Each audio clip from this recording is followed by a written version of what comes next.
এসএসসির প্রথম দিনে অনুপস্থিত 25,000।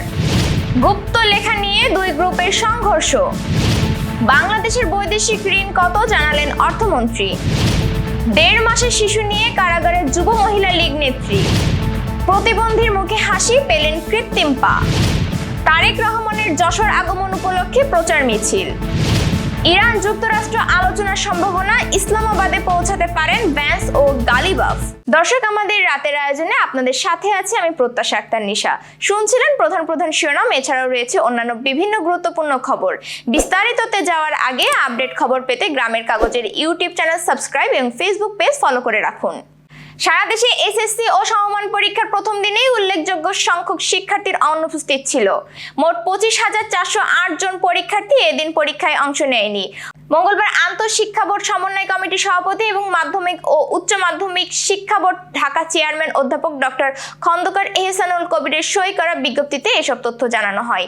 9টি সাধারণ শিক্ষা বোর্ডে মোট 11,34,853 জন শিক্ষার্থীর মধ্যে পরীক্ষায় অংশ নেয় 11,22,963 জন।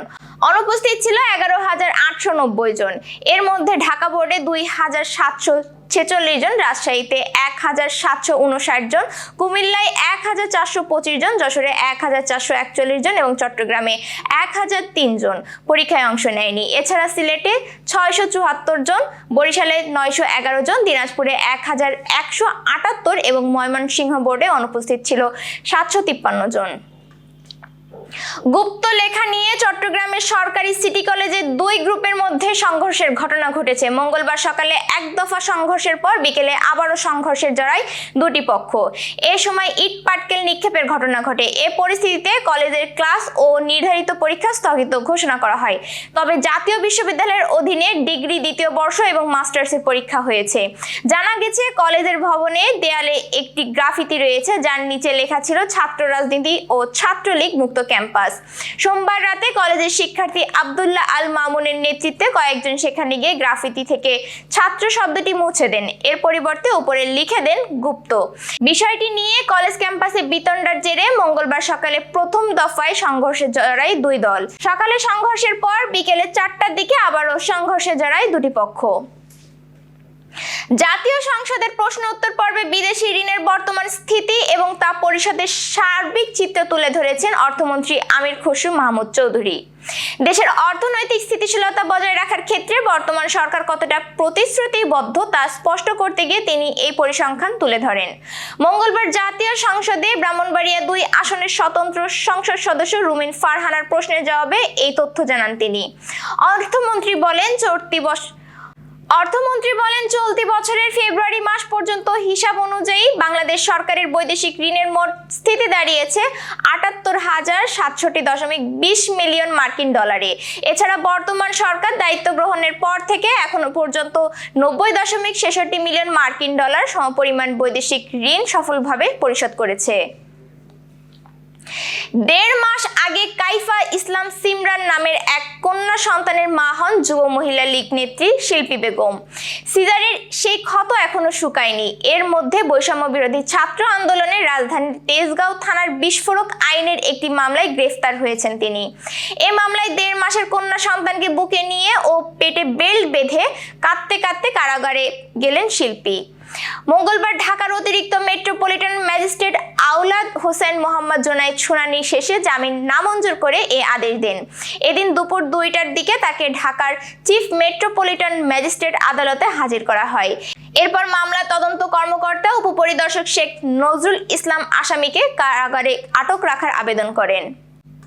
এবার যশোর সহ আঞ্চলিক সংবাদ। খুলনা বিভাগের পা হারানো 7 জন প্রতিবন্ধী ব্যক্তি কৃত্রিম পা পেয়ে নতুন করে স্বাভাবিক জীবনে ফেরার সুযোগ পেলেন। আজ সকালে যশোর পঙ্গু হাসপাতালের আয়োজনে এবং সানাবিল ফাউন্ডেশনের সহযোগিতায় এক অনুষ্ঠানের মাধ্যমে তাদের মাঝে এই কৃত্রিম পা প্রদান করা হয়।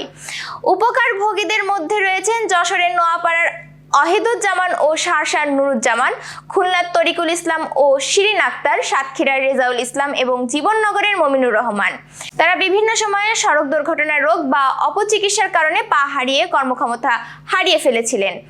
যশোর পঙ্গু হাসপাতালের প্রতিষ্ঠাতা অধ্যাপক ডক্টর এইচ.এম. আব্দুর রউফ বলেন, এ পর্যন্ত খুলনা বিভাগে 54 জনকে কৃত্রিম পা সংযোজন করা হয়েছে এবং প্রায় 200 জনের একটি তালিকা প্রস্তুত রয়েছে। প্রতিটি কৃত্রিম পা সংযোজনে ব্যয় হয় প্রায় 50 থেকে 60 হাজার টাকা, যা সানাবিল ফাউন্ডেশনের সহায়তায় বিনামূল্যে প্রদান করা হচ্ছে। বিএনপি চেয়ারম্যান তারেক রহমানের যশোর আগমনকে কেন্দ্র করে ব্যাপক প্রস্তুতি গ্রহণ করেছে বাংলাদেশ জাতীয়তাবাদী স্বেচ্ছাসেবক দল। এরই অংশ হিসেবে যশোর জেলার অভয়নগর থানা ও নোয়াপাড়া পৌর শাখার উদ্যোগে মঙ্গলবার বিকালে আলোচনা সভা ও প্রচার মিছিল অনুষ্ঠিত হয়েছে। নোয়াপাড়া ইনস্টিটিউট মিলনায়তনে আয়োজিত আলোচনা সভা শেষে একটি বর্ণাঢ্য প্রচার মিছিল বের করা হয়। মিছিলটি ইনস্টিটিউট গেট থেকে শুরু করে যশোর খুলনা মহাসড়কের বিভিন্ন গুরুত্বপূর্ণ পয়েন্ট প্রদক্ষিণ করে স্টেশন বাজার এলাকায় এক সংক্ষিপ্ত সমাবেশের মাধ্যমে শেষ হয়। মানবিক সেবার অঙ্গীকার নিয়ে স্বেচ্ছায় করি রক্তদান, হাসবে রোগী বাঁচবে প্রাণ স্লোগানকে সামনে রেখে যশোরের কেশবপুরে আলোর প্রদীপ ব্লাড ব্যাংকের 5ম প্রতিষ্ঠা বার্ষিকী ও দোয়া মাহফিল অনুষ্ঠিত হয়েছে। মঙ্গলবার বিকেলে কেশবপুর সরকারি ডিগ্রি কলেজ মাঠ প্রাঙ্গণে আয়োজিত অনুষ্ঠানে সংগঠনের সদস্য, স্বেচ্ছাসেবক, বিভিন্ন সামাজিক সংগঠনের প্রতিনিধি উপস্থিত ছিলেন। অনুষ্ঠানের প্রতিষ্ঠা বার্ষিকী উপলক্ষে কেক কাটা ও দোয়া মাহফিলের আয়োজন করা হয়। সুন্দরবনে অভিযান চালিয়ে ডাকাত দল ছোট সুমন বাহিনীর এক সদস্যকে আটক করেছে বাংলাদেশ কোস্টগার্ড। এ সময় তার দেওয়া তথ্যের ভিত্তিতে অস্ত্র ও গোলাবারুদ উদ্ধার করা হয়েছে। আটক আব্দুস সামাদ মোল্লার বাড়ি বাগেরহাটের রামপাল উপজেলায়। তিনি ছোট সুমন বাহিনীর সেকেন্ড ইন কমান্ড বলে জানিয়েছেন কোস্টগার্ডের মিডিয়া কর্মকর্তা লেফটেন্যান্ট কমান্ডার সাব্বির আলম। আজ মঙ্গলবার দুপুরে সাব্বির আলম বলেন, স্বরাষ্ট্রমন্ত্রীর নির্দেশে সুন্দরবনে সক্রিয় বন্য দস্যুদের দমনের operation resort peace in Sundarban ও অপারেশন ম্যানগ্রোভ শিল্ড নামে দুটি বিশেষ অভিযান পরিচালিত হচ্ছে। এরই অংশ হিসেবে অপারেশন ম্যানগ্রোভ শিল্ড এর 3য় ধাপে অভিযান চালানো হয়। এ সময় ছোট সুমন বাহিনীর সেকেন্ড ইন কমান্ড সামাদ মোল্লাকে আটক করা হয়। Renaissance hospital and diagnostic centre. রেনেসাতেই মিলছে কম খরচে উন্নত সেবা, তাই নিশ্চিন্তে আমাদের সেবা নিন, সুস্থ থাকুন। Renaissance hospital and diagnostic centre, সদর হাসপাতাল মোড়, দরাটানা, যশোর। দর্শক, শেষ করব আন্তর্জাতিক সংবাদ দিয়ে। পাকিস্তানের মধ্যস্থতায় ইরান ও যুক্তরাষ্ট্র নতুন করে যুদ্ধবিরতি আলোচনায় বসতে সম্মতি হয়েছে বলে আভাস পাওয়া গেছে। আঞ্চলিক কর্মকর্তাদের বরাত দিয়ে মার্কিন বার্তা সংস্থা অ্যাসোসিয়েটেড প্রেস জানিয়েছে, মার্কিন ভাইস প্রেসিডেন্ট জেডি ভ্যান্স এবং ইরানের পার্লামেন্ট স্পিকার মোহাম্মদ বাঘের গালিবাফ বুধবার ভোরে ইসলামাবাদে পৌঁছাতে পারেন। কয়েকদিন ধরেই এই সম্ভাব্য আলোচনার জন্য প্রস্তুতি নিয়ে অপেক্ষায় আছেন পাকিস্তানের কর্মকর্তারা। তবে এখনো পর্যন্ত কোনো পক্ষই আলোচনার বিষয়টি আনুষ্ঠানিকভাবে নিশ্চিত করেনি, বরং ইরানের রাষ্ট্রীয় টেলিভিশন মঙ্গলবার অন স্ক্রিন এক সতর্কবার্তায় জানিয়েছেন, এখনো ইরানের কোনো প্রতিনিধি দল ইসলামাবাদে যায়নি। এই ছিল আজকের রাতের আয়োজন। এরপর সকালের খবর দেখার আমন্ত্রণ জানাচ্ছি। বিদ্যুৎ ব্যবহারে সাশ্রয়ী হন এবং সেই সাথে সচেতন হন পানি অপচয় রোধে এবং হাম ও মশাবাহিত রোগ সম্পর্কে। শুভ বিদায়।